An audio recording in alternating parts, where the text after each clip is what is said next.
Hi, everybody. SaveWorld, MakeArt. Welcome to our podcast. I'm Eugene Clark. This is season number 2, episode 6. And I'm sitting next to the man himself, Mr. Matt Faulkner. Matt, how are you? I'm well, Eugene, and it is so good to be here in the shaded bloom. Yes, speaking of shaded bloom, Matt is referring to this beautiful space here in Lake Orion, which is sort of our headquarters, I think of that, because this is where we reside, not in this coffee shop, but in this town of Lake Orion. And I like to refer to Lake Orion as the Michigan's own Chad's Ford, which is a small town in Pennsylvania where Howard Pyle started a school of art, and we've talked about in previous podcasts. Do you see it as your own Chad's Ford? I do.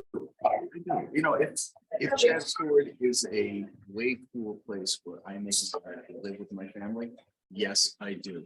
But also because we want to develop a whole program of teaching here too, which is what Chad's Ford is famous for. Yes. Howard Pyle teacher, right? Correct. Howard Pyle. Look up Howard Pyle, Pyle, if you're not sure or familiar with who we're speaking about, American artist. And the whole school of art that came out of there, the Wyeth family, is instrumental in some of the byproducts of the Howard Pyle School of Painting. So there you go. We just threw a little tidbit in there, kind of like when you come to Shaded Bloom and you get a cup of coffee and you might say, hey, can you put a little cinnamon in there? We just did that right now, talking about art and artists. And they, you know, it's a classic boutique coffee shop to me because like they have suggestions. I got my Earl Grey tea and the counter person said, have you ever had a London fog? I said, no, I've never had a London fog. And she said, that's Earl Grey tea with some steamed milk and some vanilla. Steamed milk and vanilla. So did you partake or you? No, it was already done, but I was like, I'm gonna have to remember that because I would like to try. I think that sounds great. I'm an Earl Grey fan myself. I think I'm the only one in my family that will put a bag of Earl Grey in a cup with some hot water. So I'm gonna try that. A little bit of vanilla. Little vanilla and I guess steamed milk, but you Steamed. can Okay. if you don't have the Thank you. milk steaming. Cheers. Let's Yeah, do a cheers on that one. Shaded So you Bloom, have baby. your sketchbook open. I do. Okay, we can see it Yeah. in the camera. I'm pointing.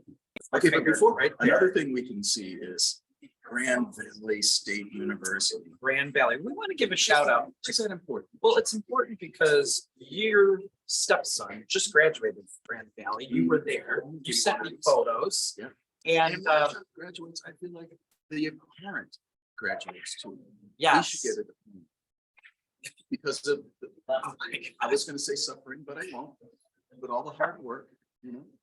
right? Yes. And And why else is GVSU? And now there's a connection from my family because my son Xavier has received basically a merit scholarship for this year for Grand Valley. We're very excited. He did. Bravo to Xavier.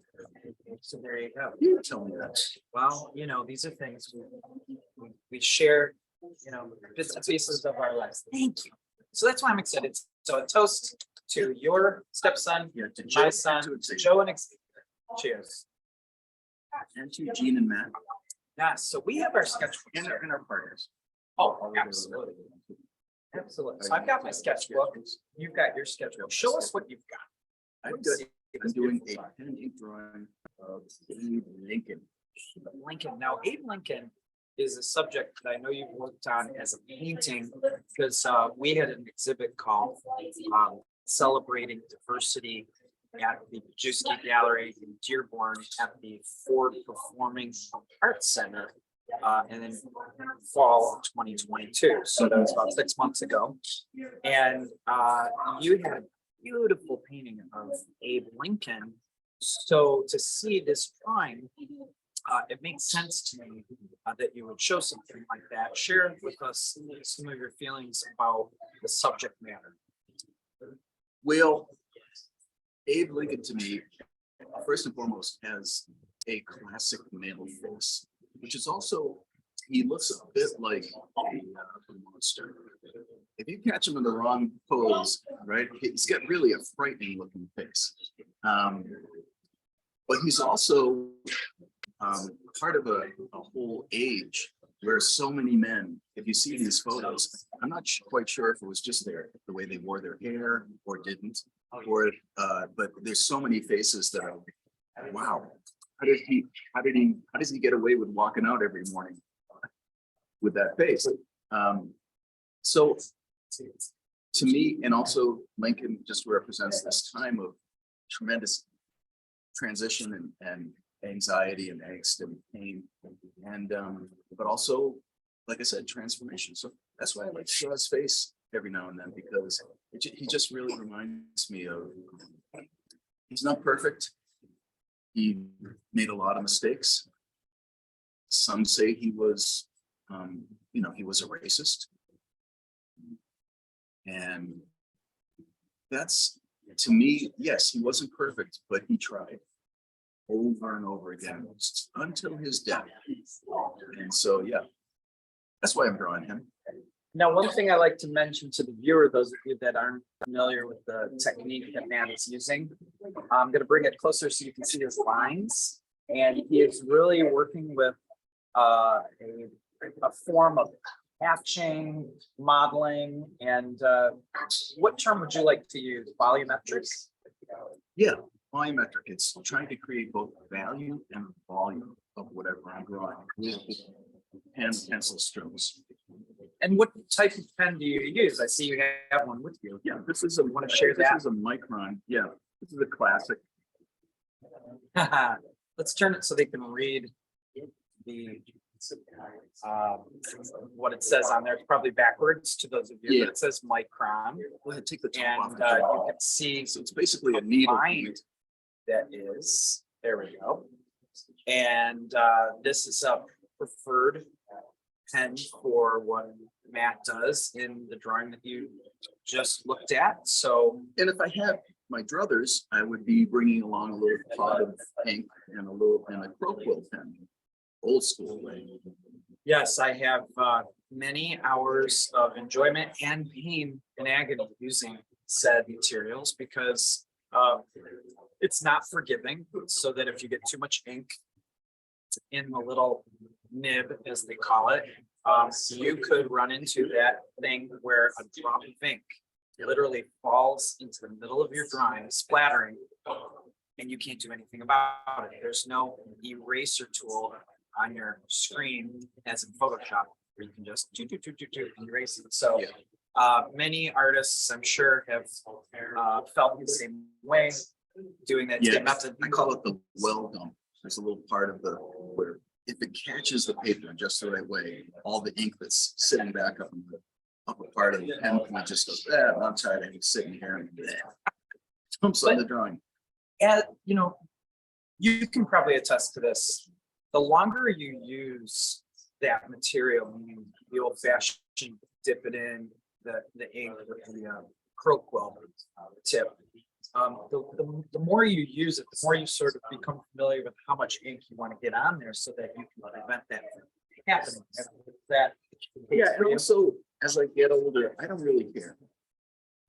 Go ahead, dump on there. I'll figure out how to turn it into something else. Okay. Or not, There is a great tip from a master artist, and it reminds me a book that I had for my kids.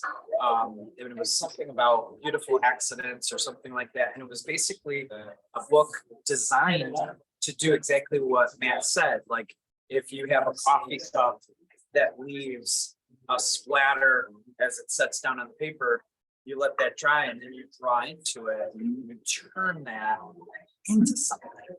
And every page in this book is exactly that. Have you seen this book? Yeah. So you advocate. We were talking about the book that had all the snakes. It's ringing a bell for me. I don't remember exactly, but you advocate that approach. Yeah. There are no mistakes. There's no mistakes. So no mistaking this.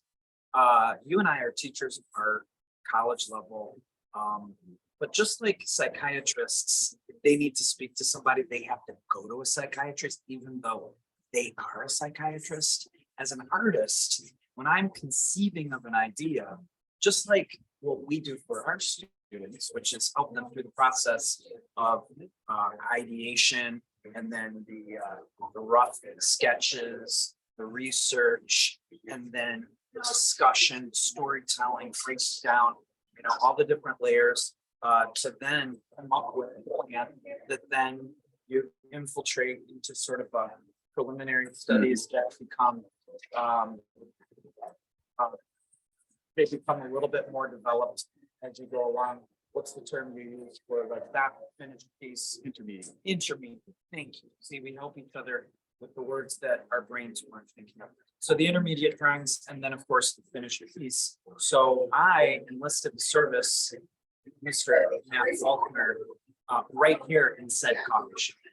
I have in my sketchbook right here proof of that discussion in the form of Matt Faulkner. Okay, hold on, let's back that up a little bit. All right, let's So, back it up. Back it up. At a previous talk, yeah. I won't pretend that the video is going that way. But just imagine that I did. So we were sitting here, right? Yeah, And you said to me, I'm working on a project. I'm working on a project. That's what I said. Can you- Let's relive that moment. Yeah, yeah, that's what I'm Okay, so saying. I'm gonna get a little closer to the camera. I'm gonna say, Matt, I'm working on a project. Yeah, yeah, that's what you said. Now, what was that? What did you say to me? This is the project. What is it? Well, I gave you this notion of an idea of some feeling that I was having. There was a feeling that I was having about current events that had taken place over the last several years, and were sort of coming together in a climax in my mind and body. And how can I take all of that and bring it into a cohesive art piece? And so my first thing that I gravitated towards was Picasso masterpiece known as Guernica, where Picasso created an art piece that's probably considered his greatest masterpiece of all. It's 22 feet long. It's like 17 feet tall, something like that. I'm probably getting the measurements a little incorrect, but you get the idea of the scale. It's black and white, and it depicts what happened pertaining to war at this city in Spain. So I shared that with you, and I said, I kind of want to make my own version of this, but I'm not quite sure how to go about it. And all I did was sort of take his painting and reproduce it as a really loose sketch, but tried to give it my own spin on it. Mhm. And then I filled a few pages in the sketchbook with images that just sort of depicted images that I thought might connect to war and destruction, things that I was feeling. And then you just ran with it. Right, but what were some of those moments? Yeah, so you were talking about like life in Detroit, right? You grew up in Detroit as a kid, Yes. right? You talked about the Ukraine, Yes, what's talked happening about, currently. yeah, in the the pandemic, Our pandemic and how that has affected everybody. right? And then also the shooting in your school. That's right. In Oxford, we had a high school shooting that affected my entire family. My son was in the school when it happened.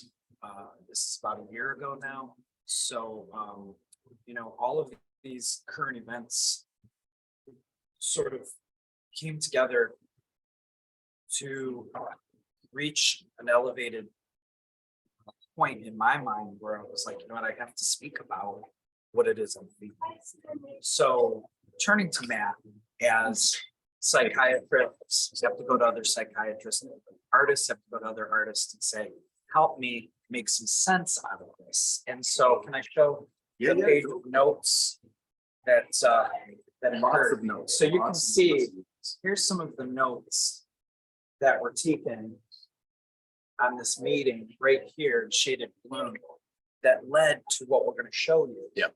Right now. So whatever you want me to, Yeah. should I share my screen here, and we'll just grab some photos here to show everybody what we're talking. So I've got some close-ups in addition to the overall image. So this is the culmination of that discussion, we decided that the approach to this piece would be a pentaptych, which is a new term for me. I was familiar with diptych, which is 2 panels, and triptych, which is 3 panels.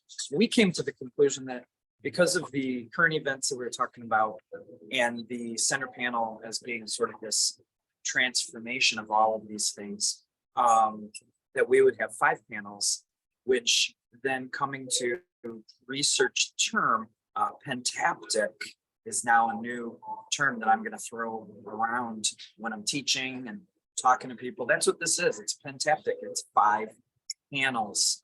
So this image that you're seeing right now is out of my sketchbook, and it is done in pencil. And you can see that on the far left, there is an image depicting a warehouse, sort of desolate warehouse in Detroit. And then you see the panel second from the left, which is depicting a mother and child who are in despair in the aftermath of the shooting at the Oxford High School. Then we have the center panel, which is our transformation, which we'll talk about in a minute. Right next to that, right on the right of that center panel, is an image of someone receiving a vaccination during the pandemic. And then on the far right, we have a building that is in rubble from the Ukraine, based on the current events that are affecting that country through the war with Russia. So there you go. This is thanks to my good friend Matt Faulkner helping me to itemize and sort of clarify some of the things that we were talking about. What would you like to say, Mr. Faulkner? Well, one of the things I'm noticing here is the multiplicity and the singular. So at one time, I can look at just the central image and I can resonate with that. The things that are going on, and I can spend some time just trying to figure things out, enjoy the marks, and you also got a color sketch that you're going to show too, right? Yes. No, that's good. Go back. But so just grooving on that, right? And then I can start to see this, this whole the vehicle of a multi-panel piece is that it allows for that singular and multiple at the same time. And so it can, when it's clicking, as I think it's really happening here, I get to enjoy both aspects of that.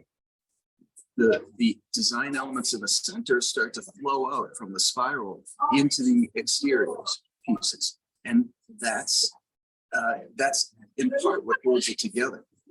And that's really satisfying to me.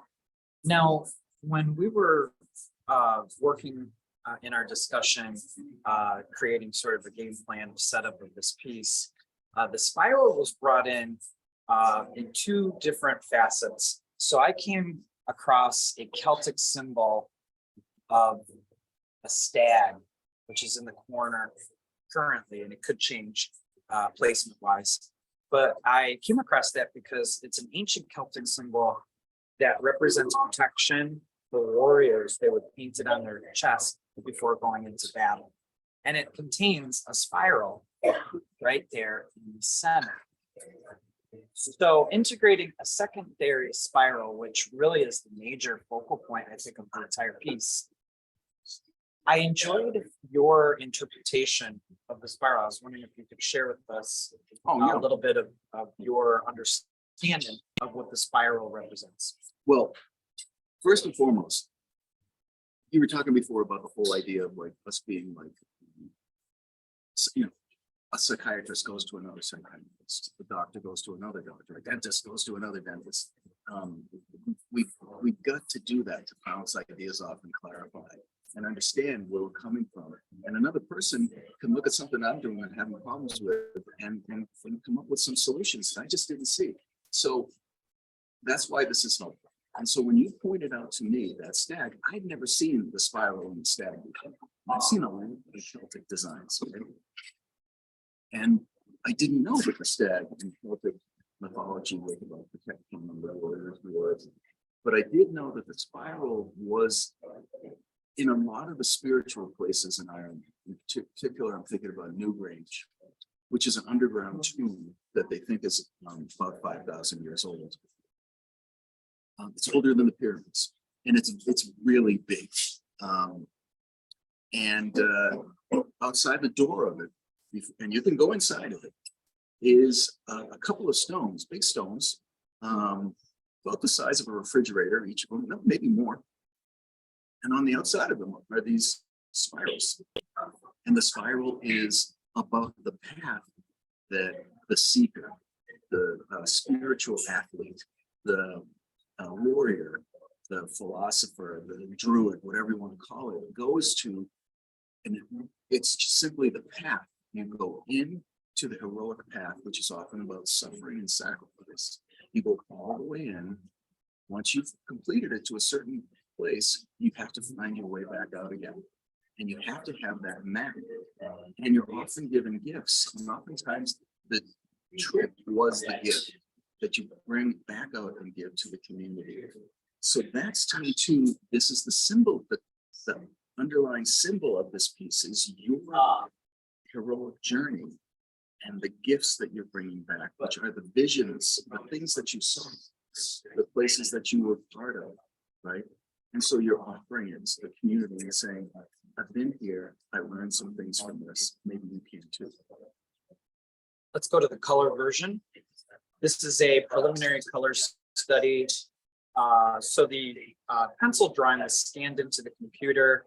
We removed the backdrop, the background from the lines so that in another layer, I can paint digitally underneath the lines so that you preserve the integrity of the drawing. So if I zero in, you can see all the lines are intact. How'd you do this? So you're taking or removing the background that the lines are connected to when it's scanned in. So now the lines are floating. What application did you use? So I used an application that's a free download. It's called GIMP. And it's really just another sort of drawing and painting version of what we call Photoshop. So acts and works in a similar manner, just like Procreate. Right. And that's what I used to not only remove the background, but then to add all of the color. So I'm just experimenting and I'm keeping the side panels a little bit less intense overall, so that the center panel really is the panel that I think is going to draw the viewer's eye primarily if we look at the whole thing. In addition, I think the spiral image-wise does that, but also I chose a sort of a golden color to represent the spiral, to help to elevate not only what you just said about its meaning symbolically from ancient times to present times and its spiritual connection, but also I think taking the gold, it ties in the alchemy idea of metamorphosis that I as the artist am going through. There are some Japanese dancers, they're called Buto dancers, that do a form of movement / dance that really came about as part of a healing process after the bombing of Hiroshima and Nagasaki. And they take the notion of alchemy, and through this dance, they use the body as a way to experience metamorphosis. So I wanted to follow in the footsteps of that. And that's something new that came to my attention as I was researching the understanding of alchemists and their quest in medieval times to take two metals that were different and out of bringing those metals together to create gold. That was the intention. Right. Also, another intention Now, I was, didn't hear this before. Were you thinking that before? so this is a new revelation of mine based on my research of the underlying methodology that I think we're trying to expose. So you were talking about alchemy before, and I just wasn't listening. You just started. Yeah, well, when you were painting this, you were thinking. There was two things that I was really interested in, and I think one of them, which is allegory, came out of my research of Picasso's Guernica, and understanding is the allegory that was connected that Picasso was bringing to the imagery and the storytelling. And I wanted to follow in his footsteps, as many artists focus in working with symbolic elements in their piece. Allegory becomes a way to define an understanding for the viewer, this storytelling component. And then something else that piqued my interest was just what we knew to be true in the definition of alchemy, in terms of the medieval attempt at using two metals to create gold. It led me to learn that this Japanese dance troupe, or form of dance, I should say, found a connection to alchemy in their approach to their movement and their dance, in terms of the body as this form of metamorphosis. And when I started learning about this Japanese style of dance and movement, I went back into my records and realized that nearly 20 years ago, I was sitting in the Power Center in Ann Arbor watching a group called Sankai Juko, and they are one of the top dance troupes of this form. And so it sort of created another full circle for me and connection as to why I would want to consider their approach to their art form and sort of bring a connection to what I'm trying to do. So there you go. Yeah, That's it in a nutshell. Well, you see, the reason why I asked you is the issue of I sometimes don't listen. That's very clear, because that's me. On the other hand, the thing that always fascinates me about a piece is that it is living. So you're constantly bringing these new things to, okay, I saw this works, so I'm going to come over. Wait a minute, I forgot about this with this and that. And so that's always fascinating to hear that. So you're starting to think about alchemy. That's cool, you know. So that makes sense to me. Yeah, and I feel like the color for the spiral, choosing gold as a way to depict the spiral, not only helps us to think of the spiral even more from a precious perspective, because we place gold on this pedestal, but I think it ties in with the concept of alchemists and myself sort of going through that process mentally in my own way of trying to transition. I'm titling this piece Transition because I feel like the centerpiece and what the spiral represents, thanks to Matt's wonderful interpretation of the spiritual nature of going through to the next level, spiritual place that you bring back gifts. I love this. I just love that notion of how that manifests itself in this piece. And so I sort of really felt strongly about wanting to integrate this.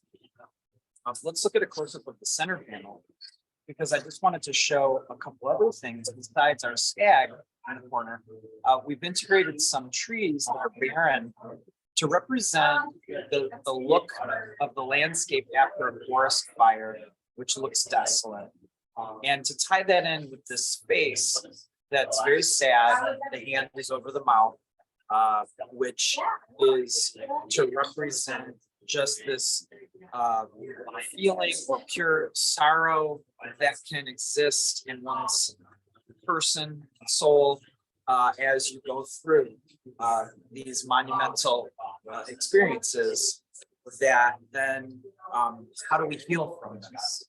So that was the choice to place that in the center panel as a way to build off of that with this spiral and stag and protection, and also this barren landscape.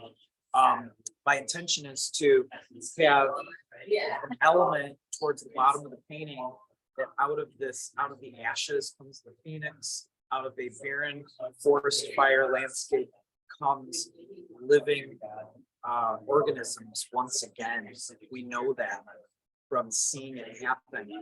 So that I felt strongly about that element as being part of this piece. Yeah. That's beautiful. So we'll show you some close-ups of the other panels, just so that you can see this person with a mask, holding their arm up, getting a shot. That is the immunization to protect them. This With the tendrils of the spiral. Yes. coming through, yeah. Yes, so that's what we have here. We have, as Matt described, tendrils of the spiral coming off of the center panel, going through all of the panels. So that here we have the rubble in the Ukraine and showcasing that image with those tendrils as well. Here's the mother and child with the tendrils coming through as well in Oxford. And then here's our Detroit image showing the same sort of thing. So that's a great way, I think, to tie in. And then we came across a quote. I'm a big fan of Tolkien, J.R.R. Tolkien, and the Lord of the Rings series. And there was a quote: "Many that live deserve death, some that die deserve life. Can you give it to them? Do not be too eager to deal out death and judgment. Even the very wise cannot see all ends. All we have to decide is what to do with the time that is given to us. There are other forces at work in this world." So I decided to incorporate the text at the bottom of the piece. And currently in this preliminary, that's where I'm at. I might find a different way to present that. I'm still, working that out. So Matt and I'm sure we'll have, future discussions based on that. I'm excited to have how are we gonna do that? Yeah, how are we gonna make this work? But I just thought, what the heck, I'm gonna throw that in there and just kind of see how Oh, yeah, it it feels. wasn't, I don't think that's gonna work. It was, that's cool. How are we gonna make that work? Because you're gonna do this large scale, not, these are studies done digitally. You're gonna paint these, right? Traditional material. Yeah, so we're looking at 4x6 panels. The center panel will be a foot taller because there's an arch on top to reminisce what we call paintings from a certain time period that were considered icons, and always were depicted in this sort of shape. A lot of them were religious in connotation and themology. Russian And icons, Russian, Dutch yes, painting. Russian, Dutch. So we're trying to pay homage to that, but also use that shape and that form as a way to elevate that center panel and give it a little bit more push, I think. Yeah, and even though because we don't use those now, it's part of our genetic, whatever you call it. And this is not esoteric talking. When we see this stuff, whether we read the church or not, for most people who come from that tradition, it goes so deep into our systems that when you see a triptych, what's the one for 5 pieces? Pentaptych. When you see that, it clicks. And I think it's genetically, it goes so deep into our system so that it becomes like a method to share the message. And method to share the message. I like that. And so I have to write this. Yeah, so you Keep going. a method to share the message. So yeah, it's utilizing the language, the visual language that is important to our systems Exactly. from way back. Right? And what it does is it starts to make a success right from the get-go. It already works as a way to communicate a message. And then you start to move more things into it. Alchemy, give me one of those because boom, baby. That is powerful. You can see why I hang out with them. It's really like you as the viewer, you're probably like, makes total sense. Yes, now you get to understand why this man is known. He's one of the greatest artists that ever lived. Mr. Metal. Anyway, Well, thank you for sharing that. yes. I mean, one of the things too is like, as a creative person, I'm guessing you got this from you too. I don't usually want people to see the process while I'm working the process, you know? And so, you have the courage, the willingness, right? Maybe those together, put them together, and you present that.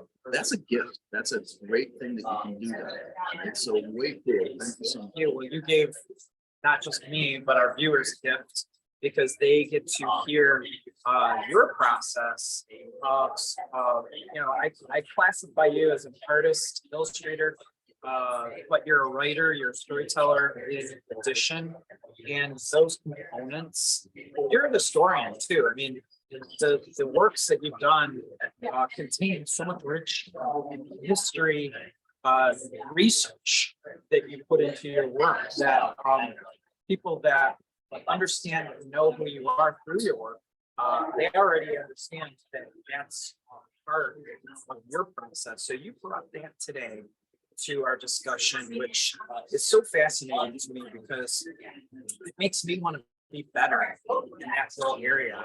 And so I feel like my attempt at looking at Picasso's masterpiece Guernica and thinking, hey, I want to make my own masterpiece. I want to make my own,